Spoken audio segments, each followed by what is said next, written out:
ये देश में नीति नियंताओं की सबसे बड़ी बैठक है। टीम इंडिया न्यू इंडिया के बारे में विमर्श करने के लिए इकट्ठा हुई है।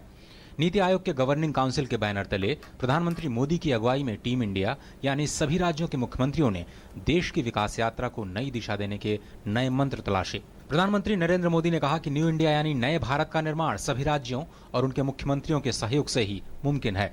पीएम मोदी ने कहा कि आजादी के 75 साल के मौके पर यानी साल 2022 का भारत हो कैसा, इसके बारे में सामूहिक तौर पर सोचने और लक्ष्यों को पूरा करने के लिए कदम उठाने की जरूरत है। प्रधानमंत्री ने कहा कि मुख्यमंत्रियों का परियोजनाओं की मंजूरी के लिए नीति आयोग के चक्कर काटने की जरूरत नहीं। पीएम ने जीएसटी बिल पर बनी आम सहमति को सहयोगात्मक संघवाद की ऐतिहासिक मिसाल बताया और कहा कि जीएसटी पर सहमति एक देश, एक आकांक्षा, एक प्रतिबद्धता की भावना को दर्शाती है। उन्होंने बताया कि नीति आयोग सिर्फ सरकारी इनपुट्स पर निर्भर नहीं, अब पेशेवर विशेषज्ञों और राज्यों की राय को भी इसमें शामिल किया जाता है। उन्होंने कहा कि मुख्यमंत्रियों के उप समूहों ने कई सरकारी योजनाओं पर कीमती सुझाव दिए हैं और ये पहला मौका है जब मुख्यमंत्रियों को केंद्रीय योजनाओं में योगदान के लिए कहा गया। साथ ही फंड की कमी के बावजूद इनकी सिफारिशों को स्वीकार किया गया है। पीएम मोदी ने बैठक के दौरान राज्यों से आग्रह भी किया कि वो इंफ्रास्ट्रक्चर पर खास ध्यान दें।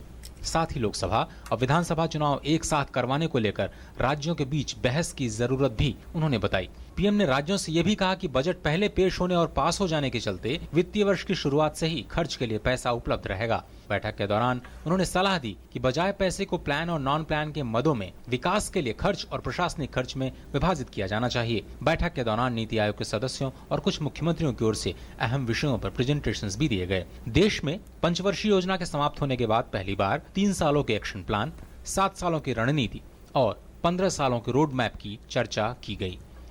सुधाकर दास के साथ अजय मिश्र, डीडी न्यूज, दिल्ली।